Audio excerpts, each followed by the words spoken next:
I wanted to create an opportunity where people could come and share their stories. And when we open up our hearts, we allow others to help carry our loads as we, in return, help carry theirs. And the more we share our stories, the braver and the stronger we become. Hi, everybody. Welcome to Epic Interviews. When I told you guys that I know some extraordinary people, I really know some extraordinary people. Today, I am privileged to have with me a man who is a multi-instrumentalist.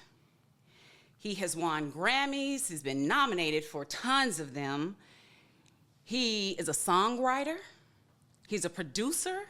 He's a record executive. He's a singer. He's a member of the Soul Seekers. And if you missed their album recording, you missed a treat. So be on the lookout because they're going on tour soon. And he's Erica Campbell's husband. And guess what? He is my pastor. Everybody, let's welcome Warryn Campbell.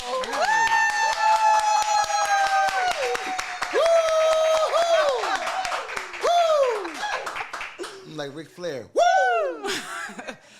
Okay, so I coined this interview music and ministry. But before I get started, I want to take them back because we go back. We go way back. Way back. Way back. Okay, so I've known him since he was a toddler, you know, and like with no teeth. And I really want to talk about your parents, too. I want to talk about how much I appreciate them, because I think you should give people their flowers while they're here. Mm-hmm. And it takes a village to raise kids these days. My mom moved out here, and the first person she met was your cousin, Elaine Gray. And so she moved with an uncle, and he was a nurse, and he worked a lot, so he couldn't really help out with me. So I would get dropped off at Mama Gray's house. Oh, wow. 52nd and Budlong. Yes. And so it was, it was a time where there was a period, a break between school and summer school, and she didn't have anywhere, to take me. So Elaine would watch me, and it was really Mama Gray. I remember her cooking for me. I remember her watching me, making sure I was okay. Elton had to talk to me and keep me company. Oh, my God. I just have so many fond memories playing in the yard. But, yeah, she really took care of me. Wow. And they didn't have to do that. And that's the house we all grew up at. Yeah. You know, that was the family meeting place. Family meeting place. They did not have to do it. So I really, really appreciated her. And I went to her homegoing, but I wish I could have told her how much I appreciated her as an adult, So I said, anytime that I get the chance, I'm going to show people how much I appreciate them, And it's not just talking. It's also doing, Showing your appreciation is an action. So for your parents, your mom had you enjoy, but she would bring me home with you guys. All the time. All the time. And I know your dad was like another mouth to feed because I was greedy.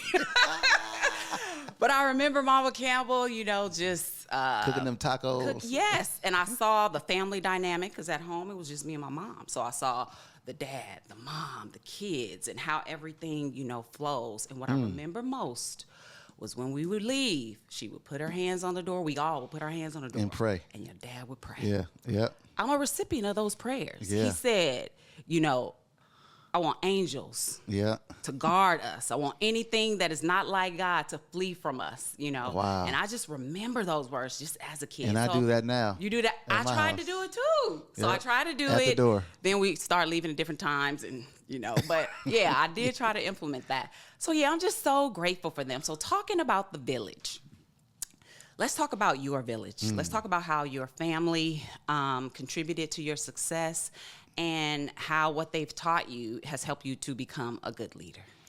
My family is everything to me. It's like I'm very privileged and blessed to be in a family so supportive. I'm the youngest of 63 grandkids. Wow. Well, the youngest, no, dang, sorry, Chucky. Chucky's younger. I'm the second to youngest boy. Wow. Out of 63 grandkids, right? And that comes with a great perks because my family have been my cheerleaders my whole life. And so everything I did, they, supported, and then plus everybody in my family was musical. Yeah. Everybody played and sang something. So if I couldn't play, it was like something wrong with you. If you couldn't sing something, or like, what's wrong? What happened to this person in the family? They can't do nothing. We had a family choir, and they did a lot, of things. And then so it played a huge role in terms of my confidence, because in my family, if we are all at, Auntie Clara's house, Mama Gray, as you said, and there's a piano there, if we all sitting around there playing, and you the one that can't sing that, you off that, they gonna talk about you. It's gonna be bad. So you never want to be that person. So we would do things like me and my cousin Elton, like you mentioned, would sit there and he would teach me songs on the piano. I'm 9 years old. He realized, oh, you can play the piano. He was only 14. Yeah, he was only 14. He could play everything. He could play everything. I would be in the back humming a little bit, like, oh, I know that one. Yeah.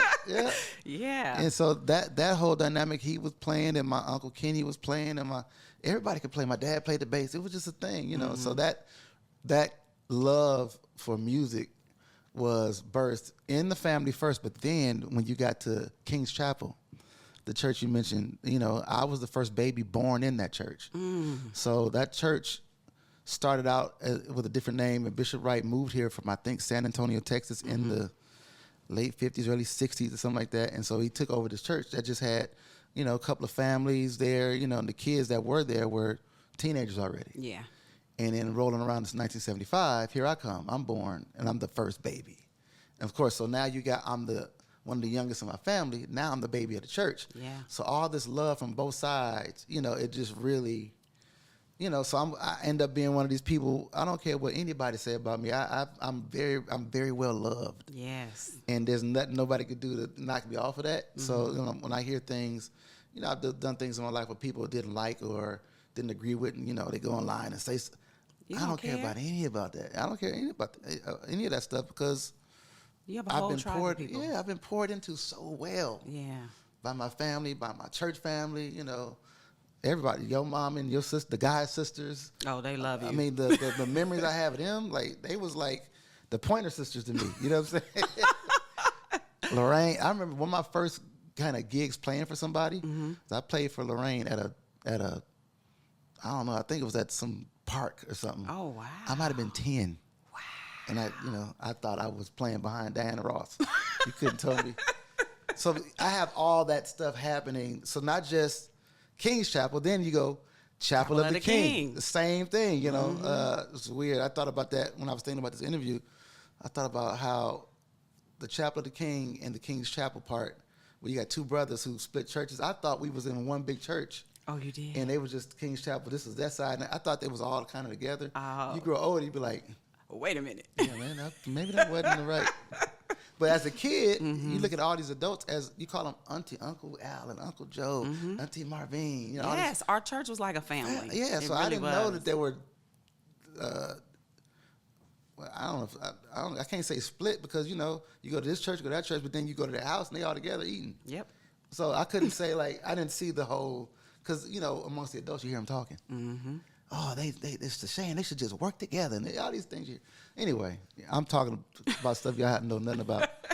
But it's those environments that shaped everything that I do, and I remember them well. Like, I have such a crazy memory, long-term memory, because I can't tell you what I ate yesterday. My short term is gone, but long term, it's like it's happening right now. I remember the time you tried to trick me and told me there was an earthquake. Did I? So I was a jokester. Oh my God! I was bossy. Did I used to tell you to eat your vegetables? You probably did a lot. Yeah, I remember you tried to whoop me with a Chinese jump rope. No, I didn't. Come here, I'm gonna whoop you. I'm like, you can't whoop me. You ain't. I thought I was older, so I thought I could. I could make the rules. How you probably a year older than me? They ain't that much older. 3. Than me. For real? I got 3 on you. Oh, when you little, that's a lot. Yeah. Yeah. Okay, so do you remember anything specifically from your mom and your dad that you've taken with you into your leadership role? Yeah. One thing from my dad is he never asks you to do anything that he didn't do or that he can't do. So if he's asking you, I need you to do this, and if you don't do it right, he can then say, watch this, let me show you how to do and how I want it done. That's the first thing, leading by example. Then my mother has this gift of, I don't know the word I should use, but she has a thing about her where she can walk into any room and light it up. Light it up. Everybody's drawn to her. Yes. So I think inadvertently and unknowingly, and also something I don't really necessarily, I didn't want, I got some of that. Because I don't like the attention. People think, like, you like art? I'm like, I really don't. Like, I like sitting at home by myself. That's just who I am. But my mom, she's like a social butterfly. And I think maybe because I smile a lot, people like they're drawn to me in certain ways. I'd be like, oh, I'm so uncomfortable right now. Like, you're asking me questions I know the answers to, you know, all these things. But my mother has this quality about her that is, she feels like home. She does. I would say something, you just gravitate to her. There you go. And it's a comfort. There you go. And when I was a little kid, when she smiled and hugged at me, I would just light up. Yeah. But I get the same feeling as an adult. Yeah, yeah. She does that to all of us now. She does it to me right now. Like, Yeah. You just light up when my mom walks in, and so I'm learning to embrace that about myself in the last 2 or 3 years. Because before I was like, oh my God, like, you know, you sit down with somebody, they just tell you their whole life story, and I'm like, why you do? I don't. But now, as a pastor, I'm really embracing it and really like, you know, there must be a reason. Yeah. There has to be a reason why people feel that comfortable. So I said, God, what am I supposed to do with this? And so now I've been embracing that and doing much better. Yeah. And more comfortable in that space. And it's really due to my parents. Okay, so you have tons of achievements, right? You have Grammys, you have, you know, #1 hit songs. You just have accomplished a lot. How have your accomplishments transferred to ministry? Like, what do you take from achieving those to achieving, like, what kind of legacy you want to leave with the ministry? Is there anything you can take from that and apply it to the ministry? Yeah, it's a good question. Something I never actually thought about. Because when you say accomplishments, I don't think of the awards as accomplishments. You know, I think I live a life of reward because I get to do it. I get to go and make music. I get to do these things. You know, Get to do that's what you the love. biggest, you know. And so for years, like, you know, you got all these Grammys. They were like in a box, or like I didn't, you know, the plaques, you know, the platinum plaques. I might have like 70 of those things. They're in a storage somewhere. Wow. They're not on any walls or anything. They're not displayed for No. everybody to take a look at. Because that's not, it's the fact that I get to do it, man. It's like, that gets me emotional. Yeah. That God let me walk into a room with somebody I consider. I was on the phone yesterday. I mean, I don't like the name drop like that. I was on the phone yesterday all day long, back and forth with Stevie Wonder, all back. What and we a call each other, blessing. hey, did you listen to the song? I said, and then at the end of the day, I'm getting ready to go to sleep. I'm going, man. And it should be normal. But that's Because this friend. is my friend for 20 years. But like, it's kind of like, wow, I get to do stuff like that. So if we win a trophy behind it, that's cool too. But I'll forget that so fast because it's really the relationship that I have with this person, or the idea that I get to get in there and make music and do all that stuff is like that's the thing. reward. That's the zenith of the experience, is when we're all in the studio and the song is finished and we're listening to it and everybody loves it. Everything else after that is just downhill. Like, this is before the song comes out, before the public hears it, before the charts, before the radio. That's all downhill because while that's happening, I'm on to like 15 other songs by then. So I'm not even paying attention to what this song is doing. It's on the chart. It won this. I'm like, Okay, I'm over I'm here working on this. Yeah, it's like, so a lot of times I don't know. Like, every year I'm surprised. Like, I think the Grammy nominations will come out, I think maybe November sometime. And every year I'm surprised, like, because I go like, wow, we got nominated for that. And so it's been like every year we're nominated for something, every other year or something. I'm always clueless. Wow. Because that's literally the last thing that we just put the Grammys up in my house. Like not too long ago, they're sitting on the top of a little piano, but before that, so it's not necessarily about that. It's more about the work and the opportunity to be creative with people I love and respect, and that's so. How does huge. that translate to ministry? Would that just be seeing people's lives changed, seeing people come to Christ? Yeah, I think again, it's the fact that I get to do it. So you go from the music world into the ministry world, and some people will say, man, you wear these different hats. And I don't feel that way. I feel like I'm wearing the same hat. In music, I'm like a coach. In pastoring, I'm like a coach.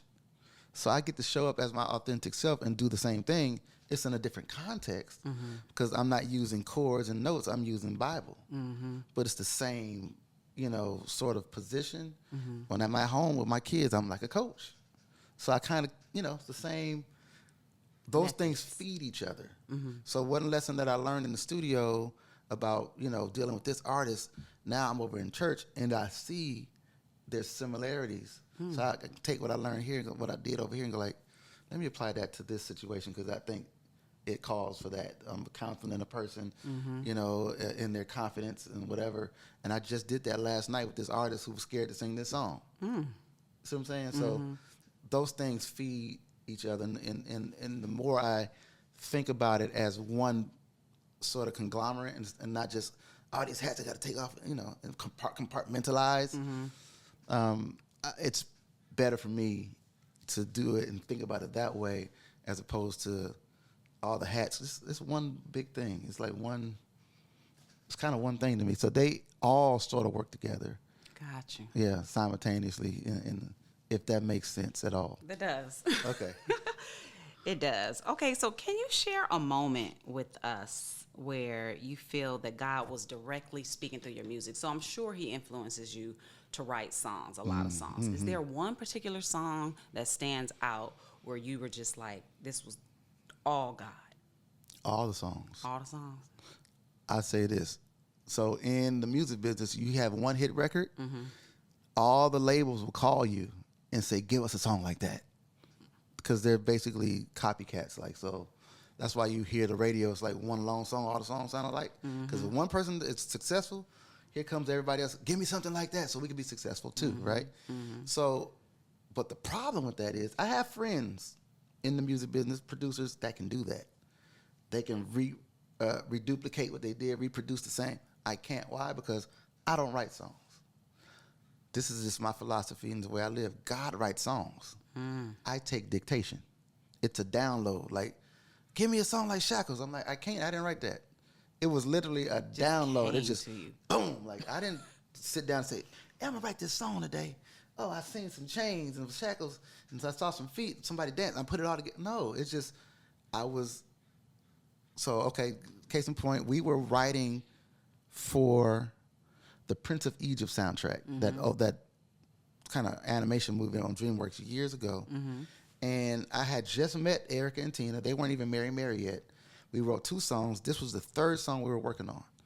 So I put this little beat up, and all it was just like a drum track and a loud bass line, right? Now, we had been up for like 2 days working, and I hadn't showered, right? And at the time, I had a crush on one of the girls, on Erica, and I'm like, they coming over. I'm gonna have to take a shower at some point.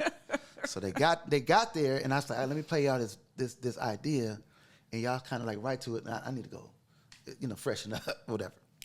Now the music's playing loud. My studio at the time is a little office, and it's not soundproof. Okay. So sound travels through walls, and especially subharmonic distortion or bass low end or hertz. When they go through walls, they change tones. So it might be going dun dun dun dun dun dun dun dun dun. When you close the door, go through the wall, it sounds like do do do do do do. It's a different. And you go through another wall, it sounds like something different. So it was one thing, but then I'm in the shower, I'm hearing do do do do do do do do do do do do do. That's what I'm hearing, but that's not what's playing. It's something else playing, but in the wall. And so I'm in I'm dancing in the shower. I'm just, and I start singing, take the shackles off my feet so I can dance. I was like, ooh, don't forget that. Wow. So I kept saying over and over and over and over, said it over and over. And I'm like, I got to hurry up and run in there because I got the bass line in my head that I'm hearing that I know I didn't play. And this idea. So after I get the shower, I run in there. I hit stop. They're like, what happened? We got an idea. I said, no, stop. Press stop. And I played the bass line that I was hearing. Then I told them the shackles thing I did, and that's how. But I didn't do that. That was a download. I didn't write that song. God wrote that. I took dictation. Wow. And so that's how that happens. I don't even remember the question you just asked me. I was asking, was there one particular song? Oh. But you said, they're all like that. Yeah, that's how you get the song. God gives it to you. Any it's a song download. that I sit down and say, I'm gonna write a song today, I guarantee you that song is horrible. Every time.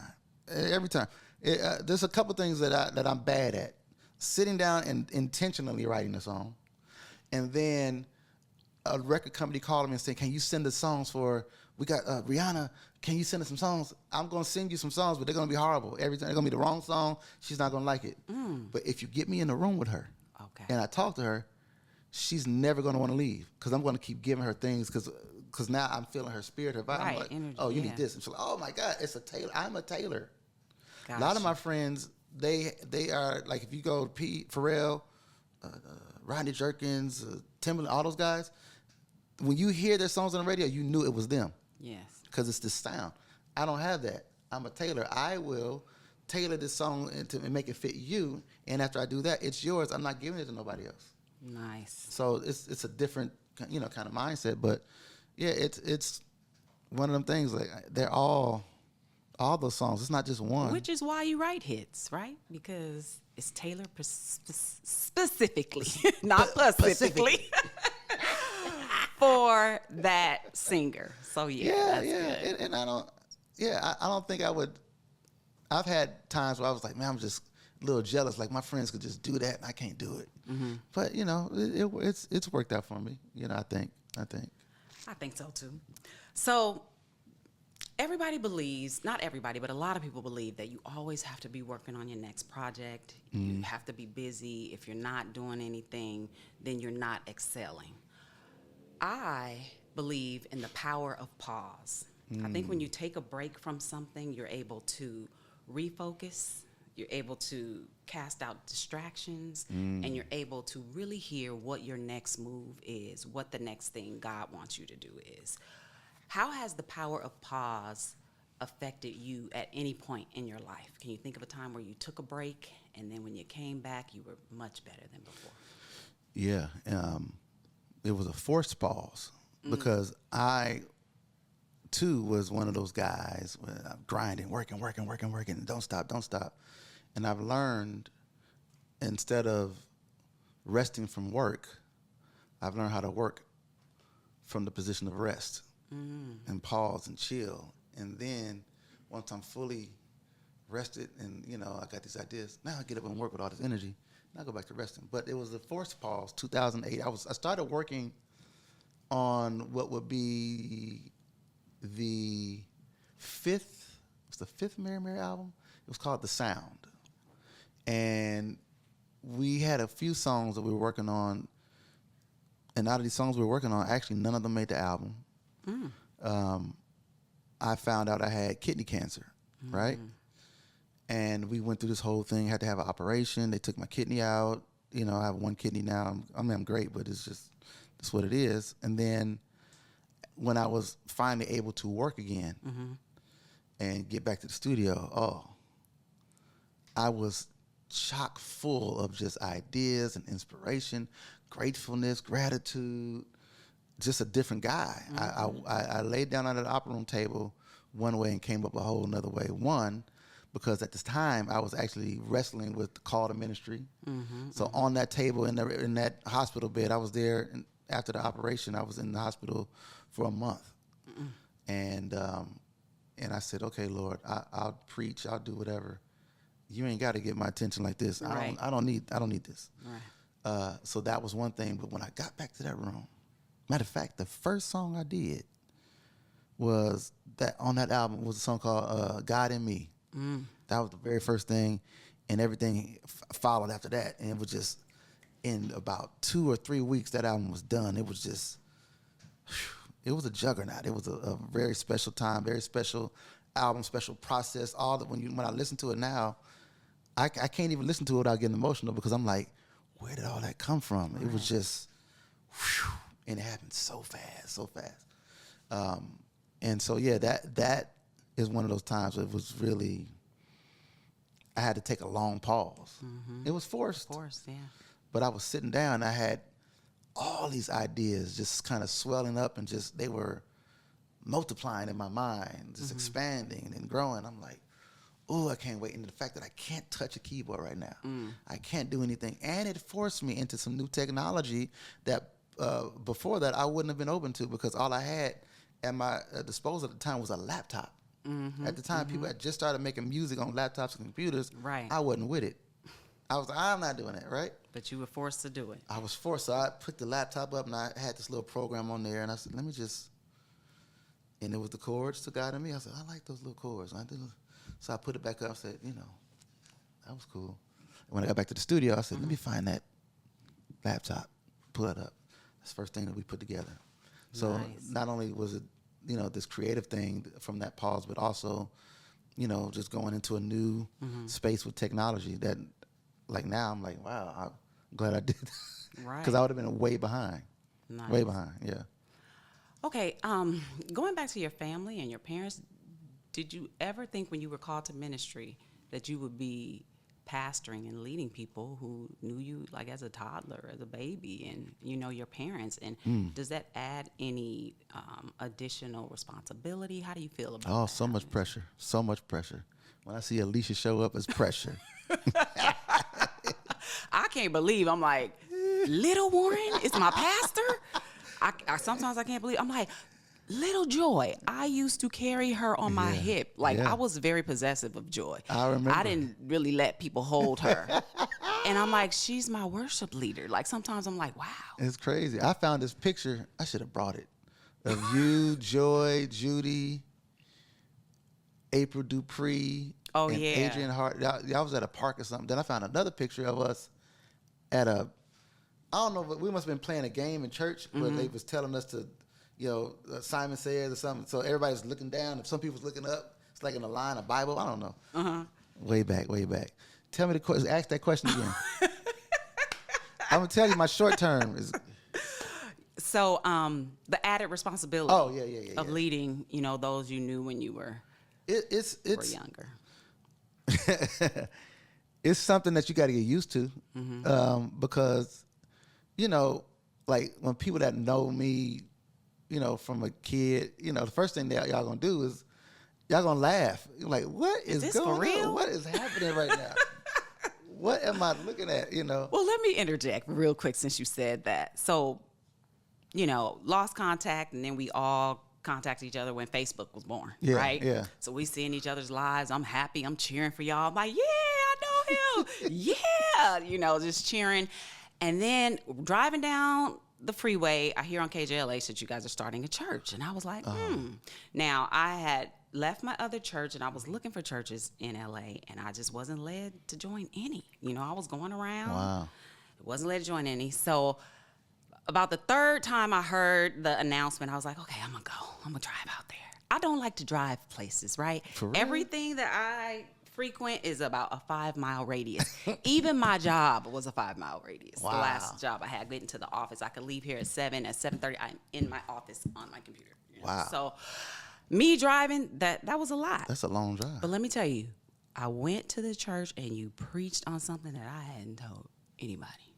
And I was like, God? Where were we? At the school? We were at school. Oh, okay. At school.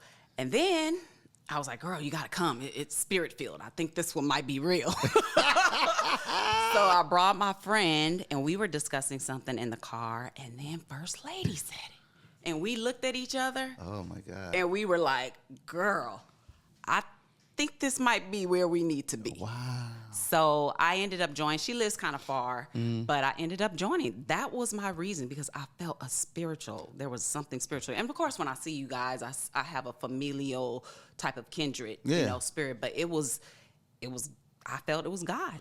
And the thing is, probably too, being that we were raised in those churches, some of that still carries over. So it's probably very familiar too. Mm-hmm. Like what's going on in me is birthed in what I was raised in at King's Chapel and Chapel of the King, and how I understood how to and learn how to get in touch with God, and how I learned all these things. That's still in me, really, And so I'm sure a lot of that, when I see people that I grew up with coming to the church, they identify with that thing, and growing up in those little storefront churches where there was a lot of deliverance happening.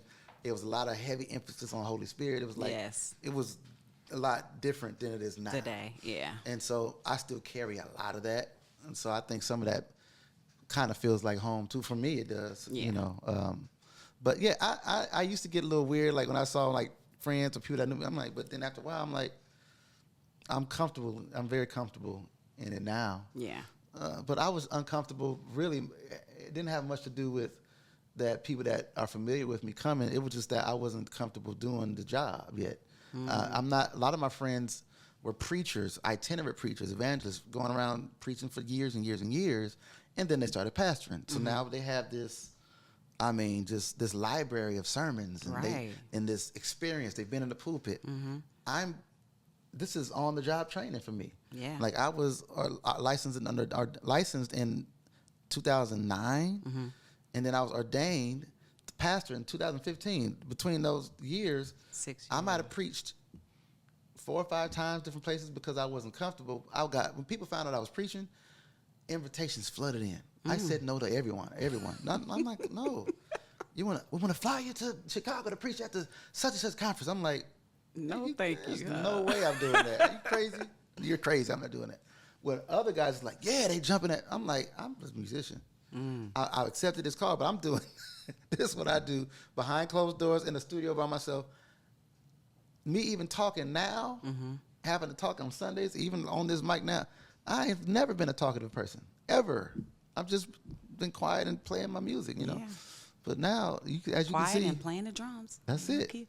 That's it. Now I got to talk all day, and now you can't shut me up. It's crazy. Okay. Nice. Like that. Okay, so. Did I answer the question? You answered the question. Okay, because anytime I don't answer the question, I'm just, You answered the question. Okay, so we have some artists here today, and I want them to pick your brain. They're going to ask you a few questions and see what kind of jewels you can drop for them. So come on in, ladies. Welcome. Hello. Okay, so I have Adina and Autumn. So Autumn, introduce yourself, tell me what you do, and also give me your IG information. Okay. Well, my name is Autumn. Currently, right now, I am a new mom, a new wife. Congratulations. Thank you. And right now, I lead worship at my church. And my IG is Autumn Bruce Sings. Okay. Okay. And Adina, introduce yourself. Hi, I am Adina Imani Bolden. I'm an artist and a writer. That's Lorraine's daughter. Yeah. I'm like, why are you looking familiar to me right now? How old am I? Yeah, I have an artist project called Naima, and you can follow it on Instagram at nahima.mp3. Okay, thank you. Hold this area. Huh? Okay, Autumn, we have Pastor Dub here. Hey. Okay, so you kind of touched on it earlier already, but my first question was, music changes over time. So how did you stay relevant, but still remain authentic at the same time?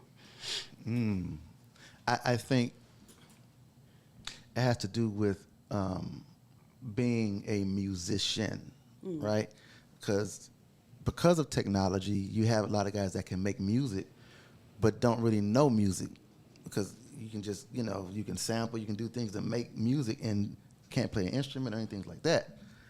So if you think about a piano or let's say a guitar in 1972 is a guitar in 2025. There's no different. So if you learn that craft, you will always be relevant because you have something that will never actually change. Technology will change, but that thing won't. And so my father, he really emphasized me learning to play instruments and being a master at that. And same thing I'm doing with my kids, now. My son is 15. He wants to produce them. He's making all these beats. I said, well, did you play that? Or did you sample that from somewhere? I sampled it. I said, no, do it again and play it.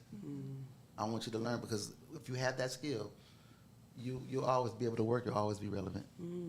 I think that's the key. Okay. Adina?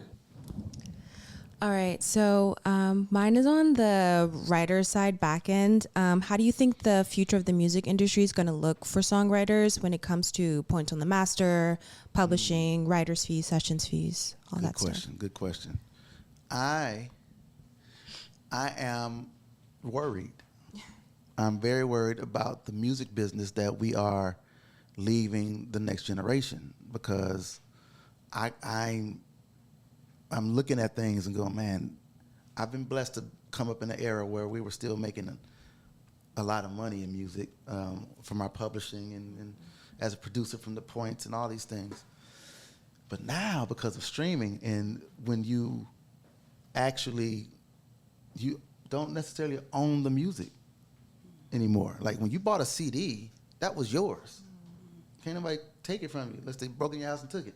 If Spotify, Apple Music, Tidal shut down tomorrow, all of your playlists and all that, it's gone. You don't have anything, right? And so because of that, all the rights that go along with that, as far as the performance rights, the songwriter, mechanical royalties, are now minuscule. It used to be, but when the last, what they call penny rate, mechanical royalty rate of the CD was 9 cents a song, right? It's now small fractions of a penny. See what I'm saying? 1 million streams ain't but $1,000, $1,200, maybe $1,500 at the most. So I had an artist I was working with, and their album hit 10 million streams. They were just posting on Instagram. Oh my God, 10 million streams. I hit them and said, guys, we don't celebrate that because that ain't but $30,000 or something like that. And it's to the label. It ain't even going to y'all. Y'all ain't recouped yet. I said, when you hit 500 million, then we can all celebrate because we all making money. So I don't understand what's going to happen. What I do know is that there are measures and fights in place. People fighting for the streaming revenue to grow. Even if it goes to a penny, we'll be in a much better shape.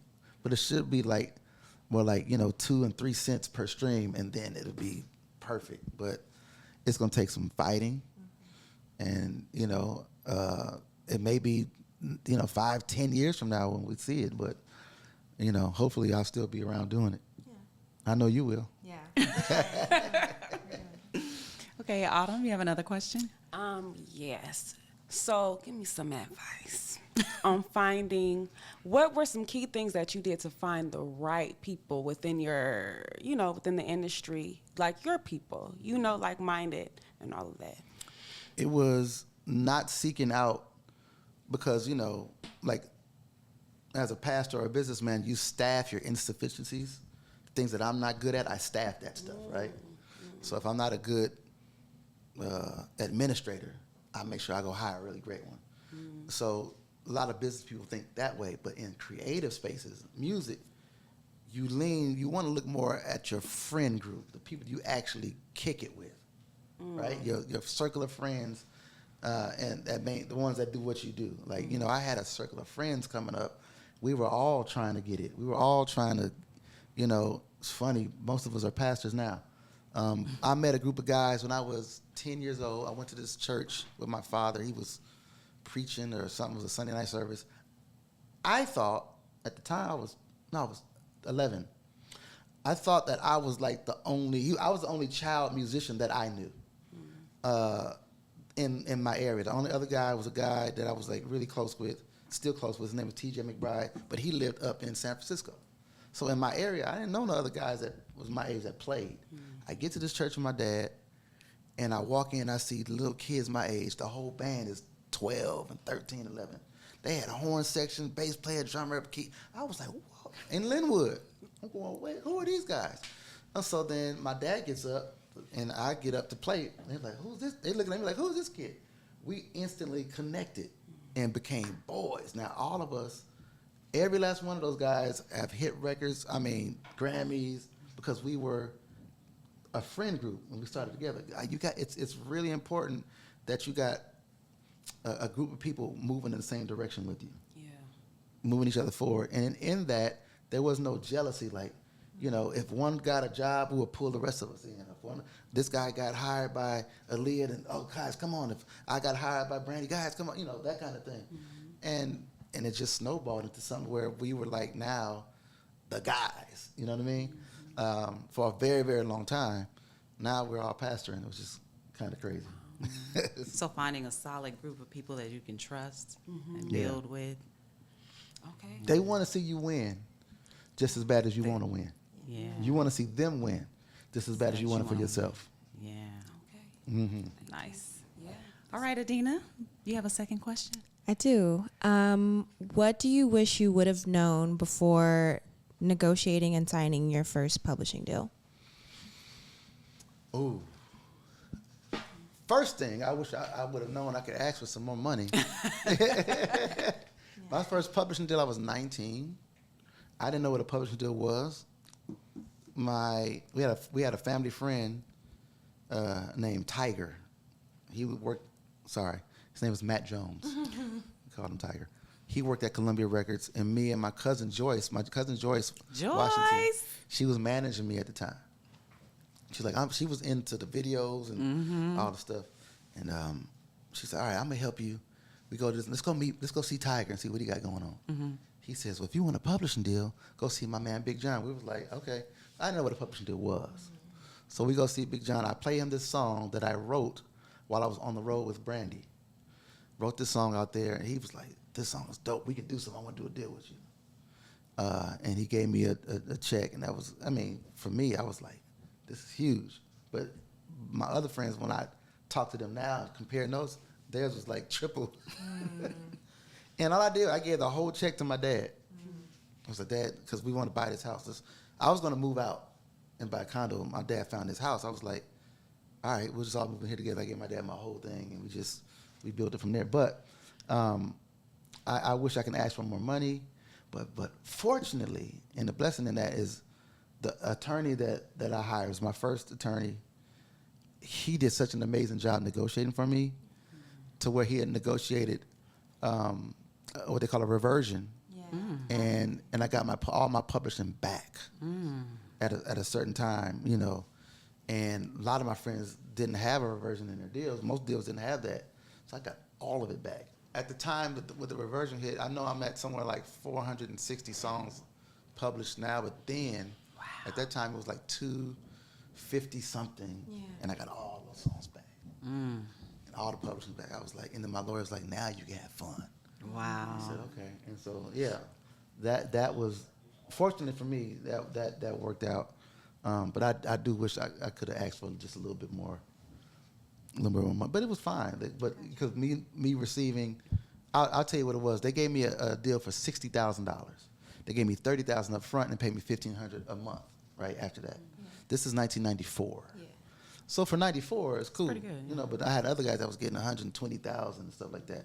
But it took them longer to recoup. Right. So by me only doing 60, I recouped fast. Right. And was, on to the next thing. Yeah. Cool. Can I ask a follow-up? Okay. Please. What was the clause for the reversion? Was it an amount of years? Was it an amount of money made? Or? So the reversion was 7 years. Got you. After the last option. So it was a 3-year deal, 3-option deal. The first time I got when what they call suspension, because you have what you call a MDRC. It's a record release commitment, which means you have to record and release at least in that time, my deal was 2 songs on a major label. Now, 2 songs for a producer can take a long time because it's 2 100% songs. So I might do a song that comes out on so-and-so artist on a major label, but I only have 10% of the song. I didn't write it 100%. Or I might have 30%. And so that took a minute. And so when that time lapsed, I was in what they call suspension for a while until I met that requirement. It took me like 2 or 3 years to do that. And once the ball started rolling, I was breezing through all of my commitments after that. Because, once your name gets out there and people start, calling you, I don't care if my record release commitment was 20 songs. It was boom. Yeah. It was fast. Yeah. Gotcha. Thank you. Nice. Okay, so I have one last question. I believe that our mind is the most powerful tool that we have, right? But it can also be the most challenged, and specifically during unprecedented times as this, right? I think we're in a time that, when we were younger, they would always say these are the last days. Yeah, perilous times. Yes, but I think now are definitely the last days. How do you personally keep your mind focused and centered on faith? Particularly when times get overwhelming like this, do you have a certain ritual that you do? Do you have a certain practice? I know as a Christian, there's prayer. I go to prayer. I see you in prayer, so I know that we pray. But what else? What else do you do to clear out the distractions and to stay centered and faithful?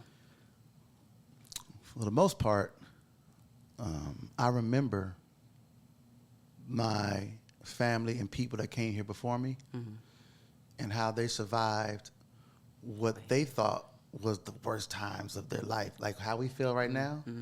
My dad felt this in the 60s. Yeah. And it wasn't nearly, we're not going through anything that they were going through. And they survived that. So I look at that and go like, well, if they survived, and I go back in history and go, I mean, it was all out and out war on people of color. We couldn't do nothing, segregation, Jim Crow, my grandfather, coming home from World War II, couldn't drink out of a water fountain. And, he was told, he had a great speaking voice, so he went to NBC and they hired him he was going to like the Jackie Robinson of radio. That's back when radio was bigger than TV. And so he read the news, the sports, and the weather, and then afterwards, a white man walked up to him and said, "Aren't you Daisy Campbell's son?" "Yeah." "Well, if you show up here to work tomorrow, we're going to go into her house." They gave him her address. "We're going to kill her and burn the house down." Wow. And my grandfather said, that's during the time when if a white man told you that, you believed it. You better do it, yeah. They got through that. He got through that and became a great man. My father got through all these things in the 60s and the 70s, Vietnam, all that stuff. So what I'm going through now, although it is serious, it is, it's really serious. I think about them. I said, like, if they can get through that stuff, then we can get through that. So what I do is I wake up in the morning and I make this declaration to God. It's a prayer, not even a declaration. I say, God, don't let me leave your feet. I yield to everything. I place my thoughts at your feet, my feet at your feet, my ideas, my speech, what I'm going to say, it's all at your feet. And I don't want to ever leave this posture of being at your feet. You lead me, you guide me. So in that mode, so to speak, it's almost like not think that things don't affect you, but I have a different lens, different perspective, because I am functioning in the kingdom. It's different. It's a different financial system. It's a different mindset, a kingdom mindset. We were talking about that yesterday at church, and so not that I'm immune, because I'm not immune to things, but I have a different perspective about things. I realize that this realm that I live in ain't even my home for real. Right. See what I'm saying? That's my belief, and I stand on it tough. I stand on business with that. I don't live here. This body does, but I got somewhere else to go after this. So I'm not necessarily worried about all those things. What's going to happen is going to happen. And I do know God is not confused about what's happening. This is not catching him off guard. Right. Do you know that nothing has ever occurred to God? Mm-hmm. He's not somewhere, you know what I just thought about? That's not who he is. He's not trying. He knows everything already. So if I follow him and if I'm at his feet, I just follow that. That's my thing, you know. And I roll like that, tough. And so, you know, people always tell me, you always seem unbothered. You are. I am. I'm unbothered. Like if it ain't catching God off guard, and I'm rolling with him. Yeah. Well, I just want to thank you so much for giving me the privilege to talk to you. It's been an honor. I want to say that I'm so proud of you. I love that you are a family man. I love that we stress family at our church. Yeah. I love this, and no shade on how other first ladies operate, but I love that our first lady is active. You know, she's a part. She has her own career, but she shows up and she's on the prayer team, or you may see her on a Friday night. Yeah. And I like that, because I've been at churches where some first ladies are just behind the curtain, you know, cheering on their husband and not really interacting. So I love, you know, the fact that, you know, it's just very family oriented. And I would encourage anybody to come out if you're looking for a church home. Come on to California Worship Center. We are ready with open arms. I'm so proud to be a part of that church and a part of your journey. Like you said, you were a new pastor, but it's okay to grow, you know, together. Yeah. And just see what God has planned for us. I really appreciate this. You good at this. Thank you. Thank you. You listen, out of our people that we grew up with, you the first person we seen on TV. Oh. So you probably don't remember that. I'm sure you remember it. I remember but that. You don't know this. But when you did some kind of, it wasn't Star Search. It was like some show, like a competition. It was a Natalie Cole show. I think she was the host. It was like a talent show, but it was Natalie Cole. You were singing on there, but it was a big deal. I was singing on there. And we recorded it. No, you didn't. And everybody gathered around. We used to watch it. No. Alicia's on TV. This is crazy. She's on TV. But I remember, the funny thing is, Marvine, we was all at my mom's house watching it. And she didn't understand, because you was doing it, you was dancing. You know how you, especially in that area, like you scrunch your face up, like giving that swag. She didn't understand what she was going on with my face. She said, she sound good. She, why is she frowning? She said, no, she said, why is she so upset? I remember me and my sister crying, laughing, like, you know. That's funny. And the crazy thing is, I started that song on the wrong key. And my mom was like, you should have stopped and been like, rewind. Oh, you did? Yeah. So I would have done a little better had I started on the right key. But I remember that. Yeah, that was fun. I remember, I don't know how old I was, but I remember going, she is really in the TV. This is crazy. That was fun, yeah. So thank you. No, thanks for having me. This is awesome. Woo!